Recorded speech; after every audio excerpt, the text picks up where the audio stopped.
श्री सोमनाथ ज्योतिर्लिंग प्रादुर्भाव पौराणिक कथा। शिव पुराण के अनुसार सोमनाथ ज्योतिर्लिंग भगवान शिव का प्रथम ज्योतिर्लिंग है। जब प्रजापति दक्ष ने अपनी सभी 27 पुत्रियों का विवाह चंद्रमा के साथ कर दिया तो वे बहुत प्रसन्न हुए।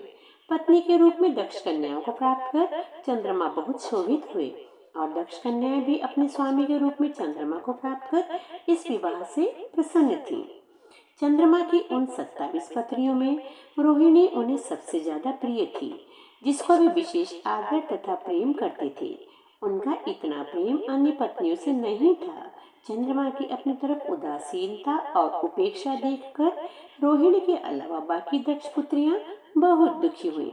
वे सभी अपने पिता दक्ष की शरण में गईं और उनसे अपने कष्टों का वर्णन किया।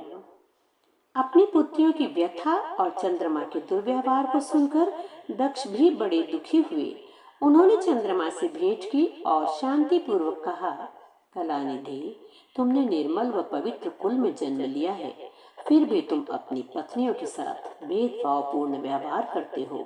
तुम्हारे आश्रय में रहने वाली जितनी भी स्त्रियां हैं, उनके प्रति तुम्हारे मन में प्रेम कम और अधिक, ऐसा सौतेला व्यवहार क्यों है? तुम किसी को अधिक प्यार करते हो और किसी को कम प्यार देते हो, ऐसा क्यों करते हो? अब तक जो व्यवहार किया है वह ठीक नहीं है, फिर अब आगे ऐसा दुर्व्यवहार तुम्हें नहीं करना चाहिए। जो व्यक्ति आत्मीयजनों के साथ विषमतापूर्ण व्यवहार करता है, उसे नरक में जाना पड़ता है। इतना समझाने पर भी चंद्रमा ने अपने ससुर प्रजापति दक्ष की बात नहीं मानी। रोहिणी के प्रति अतिशय आसक्ति के कारण उन्होंने अपने कर्तव्य की अवहेलना की तथा अपनी अन्य पत्नियों का कुछ भी ख्याल नहीं रखा और उन सभी से उदासीन रहे। दोबारा समाचार प्राप्त कर प्रजापति दक्ष बड़े दुखी हुए।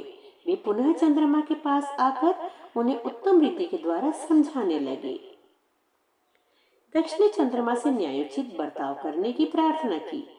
बार बार आग्रह करने पर भी चंद्रमा ने अवहेलना पूर्वक जब दक्ष की बात नहीं मानी, तब उन्होंने चंद्रमा को श्राप दे दिया। दक्ष ने कहा कि मेरे आग्रह करने पर भी तुमने मेरी अवज्ञा की है, इसलिए तुम्हें क्षय रोग हो जाए।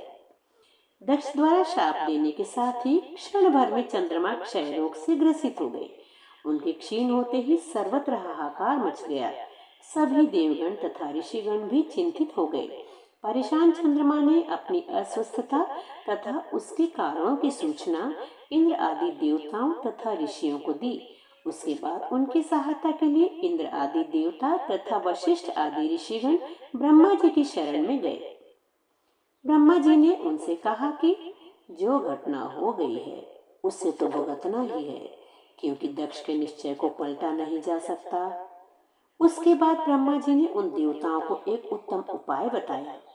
ब्रह्मा जी ने कहा कि चंद्रमा देवताओं के साथ कल्याणकारक शुभ प्रभास क्षेत्र में चले जाएं। वहां पर विधि पूर्वक शुभ मृत्युंजय मंत्र का अनुष्ठान करते हुए श्रद्धा पूर्वक भगवान शिव की आराधना करें। अपने सामने शिवलिंग की स्थापना करके प्रतिदिन कठिन तपस्या करें। इसकी आराधना और तपस्या से जब भगवान भोलेनाथ प्रसन्न हो जाएंगे तो वे इन्हें क्षय रोग से मुक्त कर देंगे। पितामह ब्रह्मा की आज्ञा को स्वीकार कर देवताओं और ऋषियों के संरक्षण में चंद्रमा प्रभास क्षेत्र में पहुंच गए। वहां चंद्रदेव ने मृत्युंजय भगवान की अर्चना, वंदना और अनुष्ठान प्रारंभ किया। वे मृत्युंजय मंत्र का जप तथा भगवान शिव की उपासना में तल्लीन हो गए।